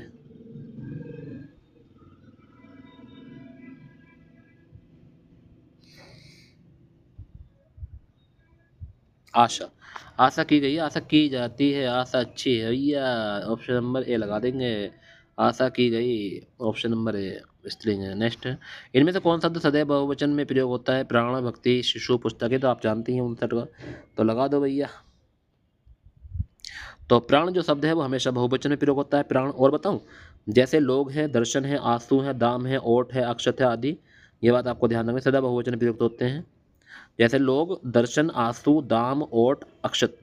संज्ञा, सर्वनाम, विशेषण और जिस क्रिया के जिस रूप से संज्ञा का बोध होता है उसे वचन कहते हैं, ये बात आपको ध्यान रखनी है। ठीक है, वचन किसे कहते हैं? सर्वनाम, संज्ञा, विशेषण और क्रिया के जिस रूप से संज्ञा का बोध हो। अगर एक संख्या का बोध होगा वो एक वचन कहते हैं, और जिनमें दो वचन होते हैं उसे बहुवचन कहते हैं। नेक्स्ट, महा प्लस उर्मी, ये तो कर दोगे आप, इजी है बहुत, करिए सब लोग। क्या आ जाएगा इसका सही आंसर? क्वेश्चन नंबर 60 का सही आंसर बताएंगे, महा प्लस उर्मी, मोहर्मी हो जाएगा, ऑप्शन नंबर वी लगाया आपने, सही है। बैलगाड़ी में समास बताना है, वेलगाड़ी, वेल में गाड़ी, वेलगाड़ी, वेलगाड़ी, वेल में गाड़ी, बताओ क्या होगा बैलगाड़ी का? तो इसमें पॉइंट नहीं पूछा, अगर पॉइंट पूछता मजा आता, बैल के लिए गाड़ी होता है, बैल के लिए गाड़ी, ठीक है, तत्पुरुष हो जाएगा। नेक्स्ट है, गोधूम चरणकम में समास बताना है, गोधूम चरणकम। तो गोधूम चरणकम में समास इतरेतर द्वंद्व है, द्वंद्व, ये द्वंद्व समास के होते हैं, द्वंद्व समास के तीन, इतरेतर द्वंद्व, समाहार द्वंद्व और वैकल्पिक द्वंद्व। तो आपसे अगर पूछ लेना कभी कि द्वंद्व समास के कितने उपभेद होते हैं, तो कितने होते हैं? तीन। कौन कौन से? इतरेतर, समाहार और वैकल्पिक। इतरेतर, समाहार और वैकल्पिक होते हैं द्वंद्व समास के, तीन उपभेद होते हैं। इन्हें पूछा है गोधूम चढ़कम, दो गोधूम चढ़कम समास बताना है, क्वेश्चन नंबर 62 पर आ गए हैं। क्वेश्चन नंबर 62 का जो सही आंसर होगा समाहार द्वंद्व हो जाएगा, समाहार। ठीक है, ध्यान रखना है, गोधूम चढ़कम में समाहार द्वंद्व हो जाएगा, क्योंकि गोधूम चढ़कम समाहार द्वंद्व है, किसमें? समास में एक ही तरह के एकाधिकार पद मिलकर समाहार समूह का धारण करते हैं। समाहार द्वंद्व एक वचन नपुंसक लिंग में होते हैं, ये बात भी आपको ध्यान रखनी है। निम्नलिखित में से उस विकल्प का चयन करें जो प्रत्यय से बने शब्द का सही विकल्प नहीं है। तो प्रत्यय से बने शब्द का सही विकल्प नहीं है, धार्मिक, कुख्यात, पाठक या सहनशीलता। क्वेश्चन नंबर 63 का जो सही आंसर हो जाएगा वो हो जाएगा वी ऑप्शन, कुख्यात, ऑप्शन नंबर वी लगा देंगे, क्योंकि कुख्यात प्रत्यय में बने शब्द का सही विकल्प नहीं है, बल्कि इसमें कु उपसर्ग लगा है, इसमें प्रत्यय नहीं है, कु उपसर्ग है। कान्हा शब्द कौन सा है? तो कान्हा तद्भव शब्द है सर, क्या शब्द है? कान्हा तद्भव, लगा देंगे वी ऑप्शन। निम्न में तद्भव शब्द बताना है, क्वेश्चन नंबर 65 पर आ गए हैं। क्वेश्चन नंबर 65 का जो सही आंसर हो जाएगा वो वी हो जाएगा, क्या हो जाएगा? वी, दूध हो जाएगा, तद्भव, तद्भव शब्द दूध, क्या हो जाएगा? दूध तद्भव है, और इसका तत्सम होता है दुग्ध, क्या होता है? दुग्ध। जब दुर्लभ है तो दुर्लभ का होता है दूल्हा, क्या होता है? दुर्लभ का दूल्हा, तद्भव, क्या हो जाएगा? दूल्हा हो जाएगा, इस तरह लिखना, दूल्हा, दूल्हा, दूल्हा। तो दुर्लभ का दूल्हा हो जाएगा, धान्य का धान हो जाएगा, धान्य का क्या हो जाएगा? धान, ध्यान रखना, धान हो जाएगा, और धैर्य का धीरज हो जाएगा, धैर्य का क्या हो जाएगा? धीरज। ये बात आपको ध्यान है, ये तत्सम है, ये तत्सम है, ये तत्सम है, ये तद्भव है, और बाकी इनके तद्भव मैंने आपको बता दिए। इनमें से एक पतवार का पर्यायवाची नहीं है, पर्यायवाची है। क्वेश्चन नंबर 66 पर आ गया। क्वेश्चन नंबर 66 का जो सही आंसर होगा वो हो जाएगा कर्ण, क्या हो जाएगा? कर्ण हो जाएगा, क्योंकि कर्ण पतवार का पर्यायवाची शब्द है, इसके अन्य पर्याय कन्हार तथा सुकान होते हैं, और अर्जुन का पर्यायवाची जो शब्द है वो धनंजय, पार्थ, सर्वव्याची या धनुर्धर आदि होते हैं। ये किसके होते हैं? अर्जुन के होते हैं। बाकी हमसे पूछा था पतवार का पर्यायवाची कर्ण हो जाएगा। नेक्स्ट है औचक, नहीं है, औचक सही पर्यायवाची शब्द नहीं है, ध्यान रखना है किसका नहीं है। तो क्वेश्चन नंबर 67 का सही आंसर बताएंगे। तो औचक बोलते हैं अचानक घटित होने वाली अवस्था या भाव। कई पर्यायवाची शब्द हैं, सहसा, यथायक, अचानक, अतः, छोड़, यानी ऑप्शन नंबर वी हो जाएगा, ऑप्शन नंबर वी लगा देंगे। नेक्स्ट है, तो अतः छोर शब्द औचक का पर्यायवाची नहीं है, क्योंकि कौन कौन से? सहसा, यथायक, अचानक ये होते हैं, सहसा, यथायक और अचानक, छोर नहीं होता है, ये बात आपको ध्यान रखनी है। बंधन यानी कि बंधन का विलोम बताना है। विलोम क्या होगा बंधन का? तो बंधन का जो विलोम होगा मुक्ति हो जाएगा सर। ठीक है, मुक्ति। बंधन का विलोम क्या होगा? मुक्ति। अगर बंधन होता मुक्ति हो गया, अगर ताजा है बाशी हो जाएगा, बांधना है खोलना हो जाएगा। ठीक है, ये बात भी आपको ध्यान रखनी है। नेक्स्ट है आकर्षण का विलोम बताना है। 69 पर आ गए हैं। तो आकर्षण का जो हो जाएगा विकर्षण हो जाएगा। आकर्षण विकर्षण ध्यान रखना है। कुरूप एवं सुंदर परंपरा परस्पर विलोम शब्द है। कुरूप एवं सुंदर परस्पर विलोम शब्द है, ये बात भी आपको ध्यान रखनी है। आपने आपने क्या कहा सो मैंने नहीं सुना। आपने क्या कहा सो मैंने नहीं सुना है वाक्य में अपेक्षित है। ठीक है, ध्यान रखना है। क्वेश्चन नंबर 70 पर आ गए। क्वेश्चन नंबर 70 का जो सही आंसर होगा वो क्या होने वाला है, ये बात मुझे बतानी है आपको। जल्दी बताइए फटाफट। तो आपने क्या कहा, मैंने नहीं सुना। एक अल्पविराम एक पूर्ण विराम आएगा, ध्यान रखना। वाक्य में अपेक्षित है एक अल्पविराम और एक पूर्ण विराम, ध्यान रखना ये बात आपको। एक अल्पविराम कैसे, मैंने आपने क्या कहा, आपने क्या कहा, यहाँ क्या होगा आपका अल्पविराम। मैंने नहीं सुना, मैंने नहीं सुना, बाद में पूर्ण विराम लगेगा इस तरह से। तो एक अल्पविराम एक पूर्ण विराम, ऑप्शन नंबर बी हो जाएगा सर। ठीक है, क्या हो जाएगा? बी। नेक्स्ट है कौन सा शब्द अशुद्ध है बताना है। क्वेश्चन नंबर 71 पर आ गए। क्वेश्चन नंबर 71 का हो जाएगा माधुर्यता। क्या हो जाएगा? माधुर्यता का हमारा जो वर्ड है वो अशुद्ध है, ध्यान रखना। क्वेश्चन नंबर 71 का जो सही आंसर होगा मधुरता होता है। ठीक है, माधुर्य का या मधुरता होता है, ध्यान रखना। अशुद्ध माधुर्य है, इसका शुद्ध शब्द माधुर्य। माधुर्य होता है, क्या होता है? माधुर्य, यानी कि धुर्य ता नहीं होता है। ठीक है, या मधुरता होता है संग। ठीक है, ध्यान रखना ये बात आपको। नेक्स्ट, इनमें से अशुद्ध शब्द कौन सा है, अशुद्ध वाक्य कौन सा है? अब हम पुस्तक पढ़ेंगे। वह अपनी ससुराल गया, मैं तुम्हें कुछ कहना चाहता हूँ, मुझे अपने उसकी उनकी अपेक्षा सबसे अधिक अंक मिले। बताइए क्वेश्चन नंबर 72 का सही आंसर कौन सा वाक्य सही है? अशुद्ध पूछा है, गलत है। तो क्वेश्चन नंबर 72 का जो सही आंसर जाएगा वो हो जाएगा मुझे अपनी अपेक्षा अधिक मिले। मुझे उनकी अपेक्षा, ध्यान रखना है, शुद्ध इस प्रकार बनेगा। जैसे लिखा ना मुझे उनकी अपेक्षा सबसे अधिक, तो ध्यान रखना है मुझे उनकी अपेक्षा सबसे अधिक अंक मिले। इस वाक्य का शुद्ध रूप होगा मुझे उनकी अपेक्षा अधिक अंक मिले। अधिक अधिक सबसे नहीं होगा, फिर अधिक का लिख दिया ना तो यहाँ पे सबसे अलग बढ़ हट जाएगा। ऑप्शन नंबर डी ही गलत है। जो कम खर्च करने वाला हो इधर बता दोगा आप। क्वेश्चन नंबर 73 का आंसर बताइए। तो कब कम खर्च करने वाला तो कंजूस होता ना, कंजूस में है नहीं तो लगा देंगे मित्र भी लगा देंगे। तुम में तो है कोई? तुम में तो नहीं होगा कोई भी है? कितनी मेहनत है यार पढ़ाई में। कोई नहीं, पढ़ना तो पड़ेगा बच्चों, क्योंकि ये लम्हे पढ़ पढ़ के गुजारने हैं आप लोगों को, क्योंकि जॉब लेनी है तो पढ़ना तो पड़ेगा। इसी बात पर आप क्वेश्चन नंबर 74 का आंसर बताओ। एक मिनट जरा मैं देखता हूँ कौन कौन बच्चे बताएंगे। जितने भी स्टूडेंट मेरे साथ बने हुए सबने वीडियो को लाइक कर दिया, जितने भी हो 4 5 10 15 20 करो वीडियो को लाइक। अगर आपने वीडियो को लाइक कर दिया तो आप क्या आपने मेरे चैनल को अपने 10 फ्रेंडों को शेयर किया है, अपने 10 दोस्तों को शेयर किया है लिंक कि ये हमारे सर का चैनल है, आप सब्सक्राइब करें और आप फ़ायदा उठाएं? नहीं भेजा होगा ना? क्या फ़ायदा मिलेगा आपको भेज के? अपना भला होना चाहिए बस। हम किसी का भला नहीं करेंगे सर, हमारा भला होना चाहिए। हमारा भला कर दो। जब सब हम लोग आपके बारे में सोचते हैं तो हम तुम लोग हमारे बारे में क्यों नहीं सोचते हो, ये सोचा करो। करोगे ना शेयर? अगर अभी भी मेरे चैनल पे आप न्यू हैं तो चैनल को सब्सक्राइब करें प्लीज़।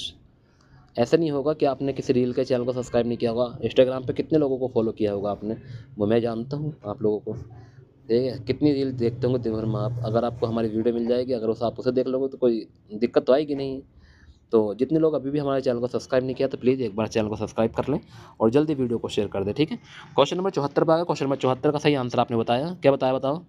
जिस व्यक्ति का चित्त किसी और देश काला और परिस्थिति में एक समान रहता है उसका उपयुक्त शब्द क्या होगा? बताएंगे क्वेश्चन नंबर 74 का सही आंसर तो लगाएंगे सर, सी ऑप्शन लगाएंगे।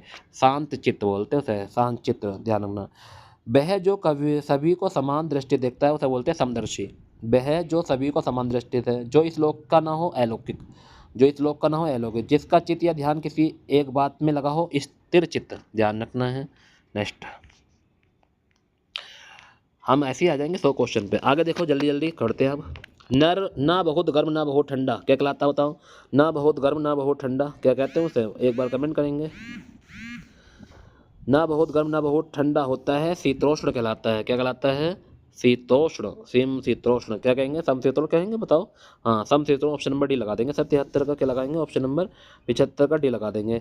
और उष्णकटिबंधीय यह विषुवत रेखा से 23.5 डिग्री उत्तर और 23.5 डिग्री दक्षिण के बीच भाग है, ये बात आपको ध्यान रखनी है, ठीक है। उष्णकटिबंधीय जो है ना, वो विषुवत रेखा से 23.5 डिग्री उत्तर में है और 23.5 डिग्री दक्षिण के बीच का भाग है, ये बात आपको ध्यान नहीं कह रहा हूँ मैं, ये मैं थोड़ा जीएस बता दिया आपको, ठीक है, ठंडन में। फूक फूक कर पैर रखना, कहीं रखे हैं फूक फूक कर पैर? ये तो कहावत है ना, मुहावरा। तो बताओ, फूक फूक कर पैर रखना क्या मतलब होता है इसका? क्वेश्चन नंबर 76 का सही आंसर।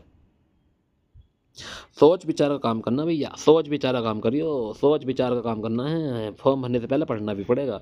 खाक में मिलाना, 77 बताए, 70 का क्या होगा? खाक में मिलाना, क्वेश्चन नंबर 70 नष्ट कर देना, खाक में मिला देना और नष्ट कर देना, पढ़ पढ़ के नष्ट कर देना, सब तबाही मचा देना पेपर की। आंखें चार होना, वाह, सबसे अच्छा ये लगा मुझे अब तक, आंखें चार होना। आंखें चार होना मुहावरे का अर्थ बताना है, क्या होगा? प्रेम होना, दृष्टि होना, रतुंधी होना, परेशान होना। क्या हो जाएगा बच्चों, बताओ? आंखें चार होना। इसका आंसर सभी लोग बताओ आज कमेंट में, जल्दी बताइए।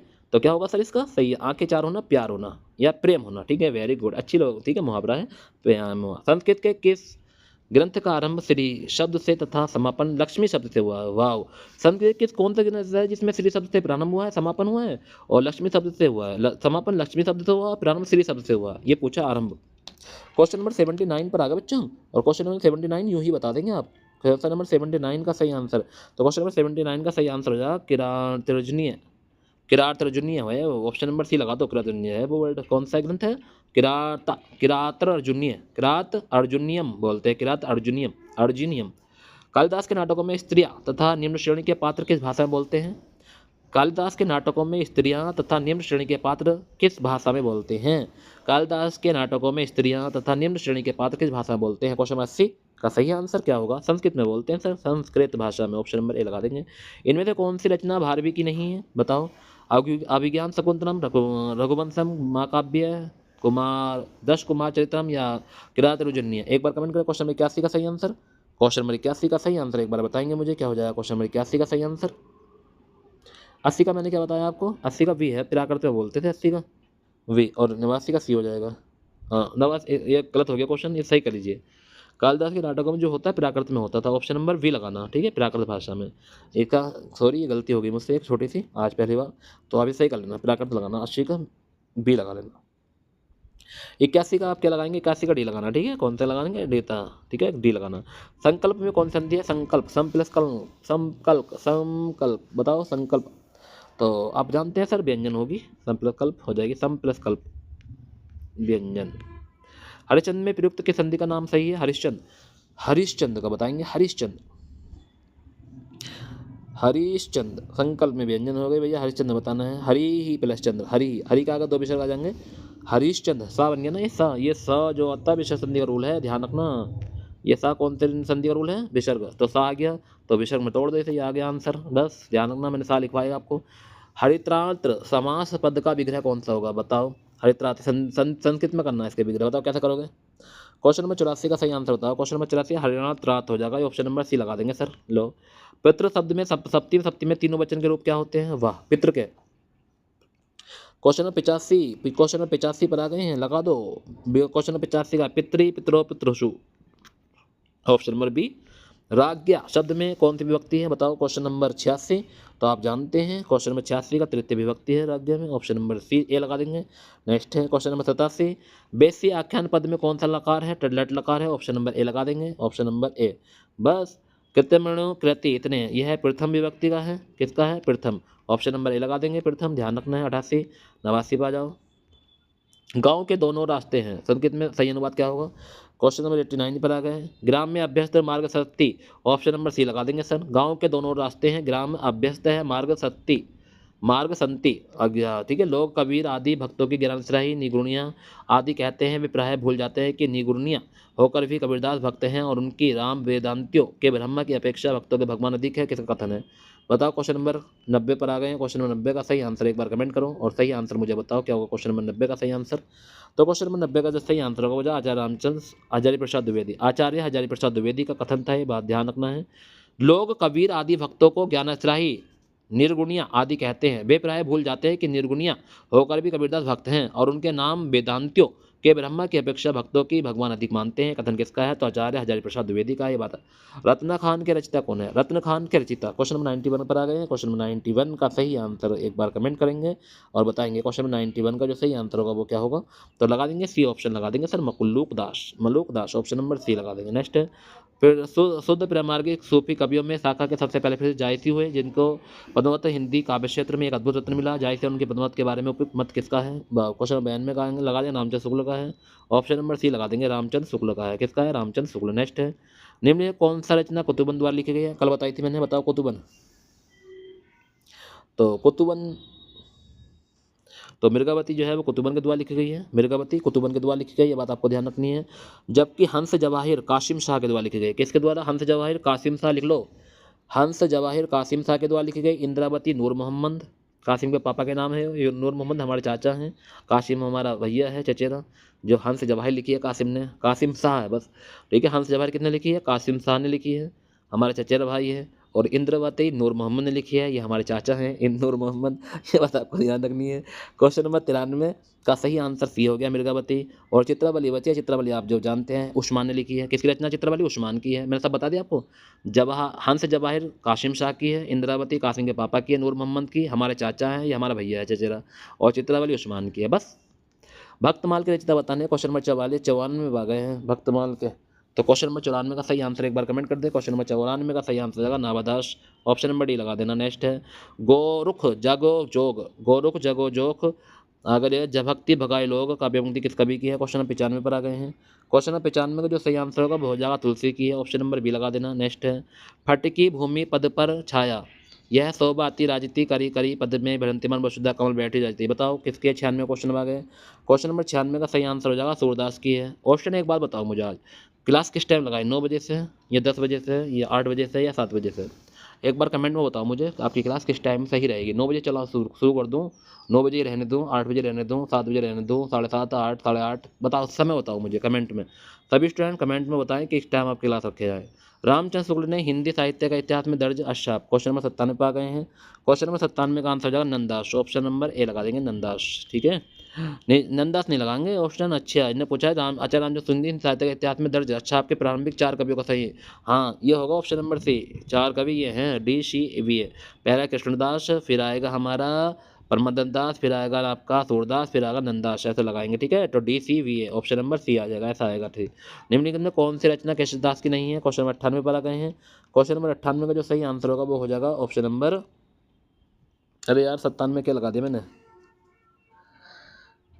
96 का सी था ना, सूरदास 97 का सी, 97 का आपने गलत लगा लिया। 97 का हो जाएगा वी आएगा, पहले सूरदास आएंगे पहले, फिर आएंगे नंदास, फिर आएंगे कृष्णदास, फिर आएंगे परमदास, ये लगाओ ए। ठीक है, ध्यान रखना। नेक्स्ट है 98, 98 का लगाइए आप वी ऑप्शन, भूख परिक्रमा, ध्यान रखना। इनमें कौन सी रचना कृष्णदास की नहीं है? भूख परिक्रमा कृष्णदास की नहीं है, बल्कि विद्यापति की है। किसकी है? विद्यापति की है। भू परिक्रमा किसकी है? विद्यापति, विद्यापति की है भैया। भू परिक्रमा किसकी है? विद्यापति की। बाकी विज्ञान गीता, रतन बावनी, जहांगीर, जस चंद्रिका कृष्णदास की है। भू परिक्रिया विद्यापति की है, अब नहीं भूलेंगे हम। नेक्स्ट 99 आ जाओ, छीनी पीताम्बर कंपर सुविधा गई। ठीक है, क्वेश्चन नंबर 99 पर आ गए। क्वेश्चन 99 का सही आंसर होगा, पंक्ति किसकी है? तो पता है सदमाकर की है, पद्माकर बोलते हैं, पद्माकर, ऑप्शन नंबर सी लगा दो। मधुप उपनाम से काव्य अनुवाद करने वाले कवि कौन से हैं? बताओ, मधुप उपनाम से काव्य अनुवाद किसने किया? क्वेश्चन नंबर 100 पर आ गए। क्वेश्चन नंबर 100 को लगा दो, मैश्रण गुप्त ने किया था, मैश्रण गुप्त, ऑप्शन नंबर बी लगा दो। प्रतिक्षण नूतन वेश बनाकर रंग बिरंगे निराला, कवि के सम्मुख थिरक रही है नंद में वारिद माला। क्वेश्चन नंबर 101 पर आएगा। क्वेश्चन नंबर 101 का जो आंसर हो जाएगा वो जाएगा Ramdas Tripathi, option number B लगा दो, रामदास त्रिपाठी। छायावाद के बारे में रामचंद्र शुक्ल की स्थापना है, बताइए। क्वेश्चन नंबर 102 का बताएंगे, तो क्वेश्चन नंबर 102 का जो सही आंसर है केवल ए और बी लगा देंगे, ए और बी। इसे पढ़ लेना, ठीक है, सही से, ये आपके नोट्स में है। यह देह भाव भ्रांति है, कथन किसका है? क्वेश्चन नंबर 103 पर आ गए हैं। क्वेश्चन नंबर 103 का हो जाएगा उर्वशी का, ऑप्शन नंबर बी। कुरुक्षेत्र कविता में मुख्य रस कौन सा है? कुरुक्षेत्र में 104 को आ गए हैं। 104 का जो हो जाएगा वो हो जाएगा वीर रस। कुरुक्षेत्र में कौन सा है? वीर रस। नेक्स्ट है, निम्नलिखित में स्वतः सूर्यकांत त्रिपाठी निराला की किस कविता में यथार्थवादी चेतना स्पष्ट रूप से दिखाई देती है? यथार्थवादी चेतना, क्वेश्चन नंबर 105 पर आ गया। क्वेश्चन नंबर 105 को जो सही आंसर हो जाएगा कुकुरमुत्ता, ऑप्शन नंबर ए लगा देना, कुकुरमुत्ता में, ध्यान रखना है, ऑप्शन नंबर ए लगाएंगे। नेक्स्ट क्वेश्चन नंबर, अगर नेक्स्ट आ जाओ, अब अपना और पराया क्या है? आबाद रहे रुकने वाले, अब अपना और पराया क्या, आबाद रहे रुकने वाले, हम स्वयं बंधे थे और स्वयं अपने अपने बंधन तोड़ चले। बताओ किसकी कविता है। वाह गजब क्वेश्चन है, बहुत ही महत्वपूर्ण क्वेश्चन है। क्वेश्चन नंबर 106, क्वेश्चन नंबर 106 का सही है दीवानों की हस्ती। अब आज यहाँ तो कल वहाँ दीवानों की हस्ती है, ये ध्यान रखना। आज यहाँ तो कल वहाँ दीवानों की हस्ती। भगवान के डाकिए नामक रचना किसकी है। भगवान के डाकिए नामक रचना है, कहानी है, निबंध है, कविता है, लेख है। एक बार कमेंट करें क्वेश्चन नंबर 7। तो क्वेश्चन नंबर 7 का सही आंसर है वो है कविता है। क्या है, कविता। भगवान के डाके कविता की विधा की रचना है। इसके रचयिता रामधारी दिनकर हैं। कौन है, रामधारी सिंह दिनकर हैं। भगवान के डाके के रचयिता कौन है, रामधारी सिंह दिनकर हैं भैया, कविता है ये। और चांद का कुर्ता, सूरज का ब्याह, मिर्च का मजा आदि दिनकर के अन्य प्रमुख कृतियाँ हैं। ये बात भी आपको ध्यान रखनी है। नागार्जुन की कालिदास पर कविता में कौन से उल्लेख है। नागार्जुन की कालिदास कविता में निम्न में से किसका उल्लेख है। नागार्जुन की कालिदास कविता में किसका उल्लेख है। विक्रम, यक्ष, शकुंतला, इंद्रमती, यागजय। बताओ किस किस का उल्लेख है। क्वेश्चन नंबर 8 पर आ गए। तो डी लगा दो, केवल वी और डी। बताओ कौन कौन सा लगाएंगे, तो वी डी और ई। ऑप्शन नंबर डी लगा देना, ऑप्शन नंबर डी। नेक्स्ट है, शासन की बंदूक कविता किस छंद से है। शासन की बंदूक, ये क्वेश्चन तो 50 बार पूछा गया बच्चों। शासन की बंदूक क्वेश्चन नंबर 119 109 पर लगाएंगे, सी लगा देंगे। शासन की बंदूक दोहा, कौन सा है, दोहा। इसके बाद थोड़ा बता देता हूँ। शासन की बंदूक दो कविता दोहा छंद में है। नागार्जुन कृत शासन की बंदूक है, नागार्जुन ने लिखी थी 1946 में।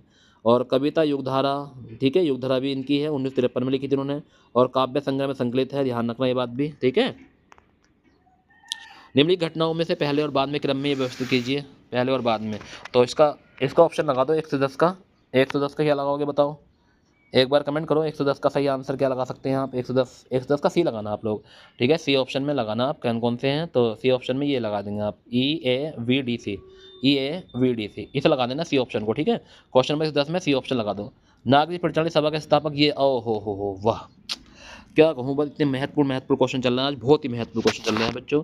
बिल्कुल भी पढ़ा ऐसा मन नहीं कर रहा है कि हाँ कि हट जाऊँ पढ़ाते पढ़ाते, मन कर रहा है कि इन सब चीज़ों को एक्सप्लेन करके बताऊँ पूरी चीज़ें, मगर कई घंटे हो जाएंगे बच्चों, कई घंटे, ठीक है। मैं तो बहुत सारी चीज़ें एक्सप्लेन करना चाहता हूँ, मगर मैं चाहता हूँ कि आपको बहुत सारा समय लगे, फिर आप उग जाओगे पढ़ते पढ़ते, कहोगे सर इतना घंटा समय हो गया, बस मेरे साथ तो आपको समय का पता भी नहीं चलेगा कितना टाइम हो गया। तो बताओ, नागरिक परिचालन सभा की स्थापना जो है 16 जुलाई 1993 में हुई थी, 1893 सॉरी 16 जुलाई 1893 को हुई थी। शिव कुमार सिंह में पंडित राम रण मिश्र और बाबू श्यामचंद्र दास ने मिलकर की थी। कौन कौन है, शिव कुमार सिंह थे, पंडित राम नारायण मिश्र और बाबू श्याम सुंदर दास थे, ठीक है। समझ में आ गई बात, कौन कौन थे। आधुनिक हिंदी जनक भारतीय हरिश्चंद्र के फुफेरे भाई बाबू राजकृष्ण दास इनके पहले अध्यक्ष बने थे।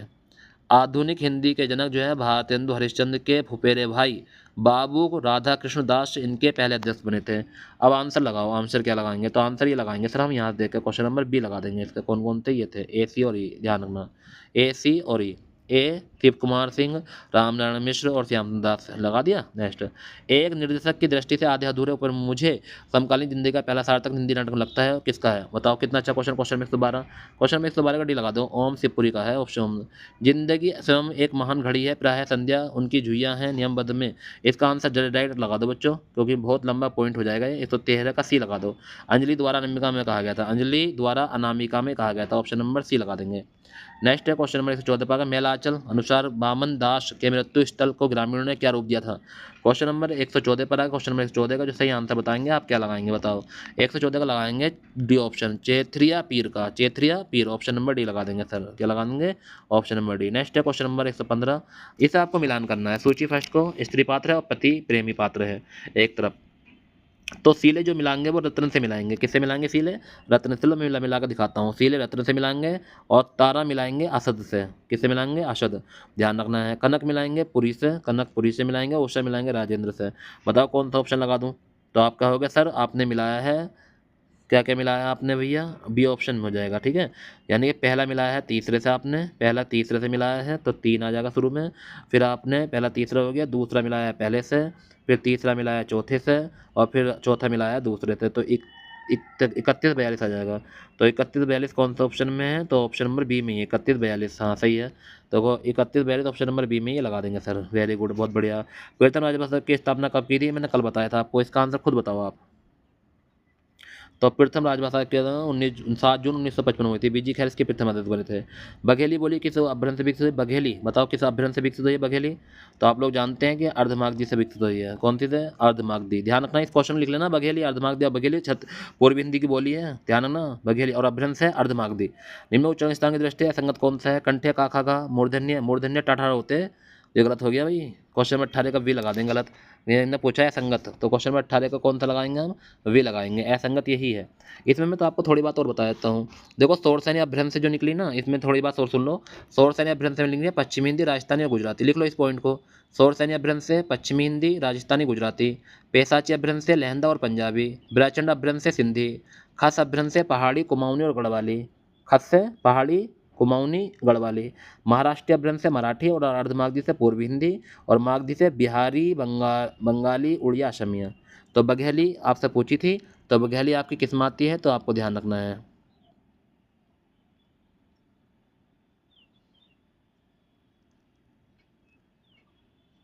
पूर्वी हिंदी में आती है ना बघेली? हाँ सही है। तो अर्धमागधी से होगी थे। वेरी गुड, बहुत बढ़िया। अभी 18वें क्वेश्चन में क्या पूछा बदल के तुम्हें? 18वें मूर्धन्य से होते हैं टाठाडा, ये चाचा तालब्य से होते हैं, ये गलत हो जाएगा। ठीक है, इसका तो पता ही होगा आपको। नौकर गांव तक गया, वाक्य में गांव तक, गांव तक गया। नौकर कहाँ तक गया? गांव तक। तो संबंध सूचक है, संबंध सूचक। ऑप्शन नंबर सी लगा देंगे। निम्न में स्वर संधि वाला शब्द नहीं है। स्वर संधि किसमें नहीं है बताओ? स्वर संधि किसमें नहीं है? क्वेश्चन नंबर 20 में सदानंद में नहीं है स्वर संधि। स्वर संधि सदानंद में नहीं है, क्योंकि आप लोग जानते हैं व्यंजन संधि के 13 नियम होते हैं। बाद में आपको सदानंद सत्य प्लस आनंद हो जाएगा। ठीक है, यह स्वर संधि वाला शब्द नहीं है, यह बात आपको ध्यान रखनी है। नेक्स्ट है, निम्न में असंगत बताना है। भूखे प्यासे, क्वेश्चन नंबर 21 पर आ गए हम। क्वेश्चन नंबर 21 में कौन सा बताना है आपको? अलग कौन सा है? असंगत कौन सा है? ध्यान मग्न, ध्यान में मग्न, ये नहीं होगा, कर्मधारय नहीं होगा ऑप्शन, ये गलत है। लगा दो, ऑप्शन नंबर डी लगा देंगे सर। नेक्स्ट है, कौन सा शब्द? सुलोचना शब्द में उपसर्ग और प्रत्यय का कौन सा विकल्प सही है? सुलोचना में प्रत्यय बताना है और उपसर्ग बताना है आपको।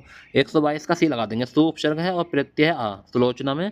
ठीक है, सु उपसर्ग और प्रत्यय आ, ध्यान रखना है सुलोचना। नेक्स्ट है, क्वेश्चन नंबर 123 पर आ गए हैं बच्चों। क्वेश्चन नंबर 123 का लगाएंगे, शब्दों में तत्सम शब्द कौन सा है? सप्तम शब्द हो जाएगा दिवस। कौन सा हो जाएगा? दिवस हो जाएगा। ऑप्शन नंबर ए लगा देंगे, दिवस। तत्सम शब्द दिवस है, जिसका तद्भव दिन होता है। क्या होता है? दिन। क्या होगा इसका तद्भव? दिन होगा। जबकि पहरा, आशु और रेशा तीनों तद्भव शब्द हैं। ठीक है, दिवस का दिन होता है। दूध का दूध, पानी का पानी, ये तो आप लोग जानते हैं अच्छे से कि निष्पक्ष न्याय करना। वेरी गुड, ऐसे ही होना चाहिए। दूध का दूध, पानी का पानी, निष्पक्ष न्याय। आठ आठ आंसू रोना, क्या हो जाएगा इसका मतलब? आठ आठ आंसू रोना, आठ आठ आंसू बुरी तरह पछताना, ऐसे होता है पेपर हो जाएगा। आठ आठ आंसू रोगे आप भी अगर पढ़ोगे नहीं तो। तो ये थे आज के हमारे वेरी वेरी महत्वपूर्ण प्रश्न। स्टूडेंट आपको कैसे लगे एक बार कमेंट करके जरूर बताना। बहुत अच्छे से मैंने आपको एक्सप्लेन करके बताया है। मैं कैसे पढ़ता हूँ ये मुझे पता है स्टूडेंट। अगर आप मेरे चैनल पर न्यू हैं तो चैनल को सब्सक्राइब करना स्टूडेंट। और आपने यार थोड़ा सा ना मेरे साथ सपोर्ट करो, आप ना मेरे सब्सक्राइब को बढ़ाओ, आगे बढ़ाओ, और वीडियो को भी आगे ज़्यादा ज़्यादा शेयर किया करो। क्वेश्चन मामूली है कि आप बताओ कैसे क्वेश्चन है, एक बार कमेंट में बताइए आप लोग मुझे कैसे क्वेश्चन लगे आपको ये। बहुत ही ज़बरदस्त क्वेश्चन पढ़ा रहा हूँ, बहुत ही ज़बरदस्त। अभी तो आपके पास 375 क्वेश्चन पहुँचे हैं। जिस दिन 1875 क्वेश्चन पहुँचेंगे ना, कितने? 1875। जो मैंने आपको नोट्स दिए ना, अगर आप 4 मुल्क में ही पता करोगे ना, जब भी नहीं मिलेंगे ऐसे नोट्स पूरे। बहुत अच्छे नोट्स मैंने आपको प्रोवाइड कराए हैं, बहुत अच्छे। जिन लोगों ने अभी नहीं लिए ना, तो उन्हें जब हम सारे नोट्स पढ़ा देंगे उसके बाद वो पछताएंगे, सोचेंगे यार हम भी साथ साथ पढ़ लेते। आप बहुत अच्छा किया आप लोगों ने, जो आप पढ़ भी रहे हैं और समझ भी रहे हैं। ठीक है, टीचर को आप नहीं समझाओगे, टीचर आपको समझाएगा। टीचर को सब चीज़ पता है कि क्या बुरा है, क्या अच्छा है, क्या भला है, आपसे ज़्यादा ही जानता है जब वो वहाँ खड़ा है। तो आप ना उसका कहना मानिए, सुना करो उनकी बातों। एक एक वर्ड सिलेक्शन होता है टीचर का, आप नहीं सुनते हैं। मैंने आपसे कल भी कहा था कि आप मेरे चैनल को सब्सक्राइब कर लें। अगर जिन्होंने अभी नहीं करा है तो प्लीज़ आप कर लीजिए, क्या जाता है। अगर आपने मेरी वीडियो को लाइक नहीं किया तो वीडियो को लाइक करिए। आप टाइम बता दीजिए कि आपकी जो वीडियो का टाइम रखें, हम किस टाइम रखें? 9 बजे रख लें? 9 बजे सही रहेगा इस टाइम ही? बताओ आप सभी लोग कमेंट करके बताओ मुझे एक बार कि 9 बजे रखते हैं आपकी टाइमिंग। ठीक है, क्योंकि सब लोग फ्री हो जाते हैं 9 बजे तक और अच्छे से पढ़ा करेंगे। देखो टाइम वो रखिए जो आप सभी लोग फ्री हो जाएं, बिल्कुल अच्छे से पढ़ें, क्योंकि मैं चाहता हूं कि आप लोग अच्छे से पढ़ें, समझ समझ के पढ़ें, क्योंकि हर चीज़ ना आपके काम आने वाली है। अगर आप नहीं पढ़ोगे तो और कौन पढ़ेगा बताओ। ठीक है, तो मैंने आपको फ्री नोट्स दिए हैं, मैंने कुछ तो सोचा होगा आपके बारे में पहले, नहीं तो मैं क्यों देता आपको, बताओ। मैंने आपको कंटेंट प्रोवाइड कराया। टाइम बता दीजिए सभी लोग, मैं कमेंट आपको पढ़ लूँगा, ठीक है सर? सभी लोग टाइम बता देना, और वीडियो कैसी लगी एक बार कमेंट करना, हौसला बढ़ता है। सभी लोग कमेंट करा करो, डरते क्यों हो कमेंट से? ठीक करा करो ना अच्छे से। अगर वीडियो अच्छी लगी तो अच्छी बताओ, बुरी लगी तो बुरी बताओ, और मेरी मेहनत कैसी लगी यही बताया करो, ठीक है? तो इसी के साथ सभी को गुड नाइट, टेक केयर, अच्छे से रहेंगे, अपना ध्यान रखेंगे, ठीक है? और रोज़ मेरे साथ क्लास में बना रहा करो, लाइव देखा करो, टाइम का पता नहीं चलता है और बहुत सारे क्वेश्चन हो भी जाते हैं, ठीक है? मुझे भी अच्छा लगता है, ठीक है? Thank you very much Roshan, take care, good night, अच्छे से रहेंगे, अपना ख्याल रखेंगे।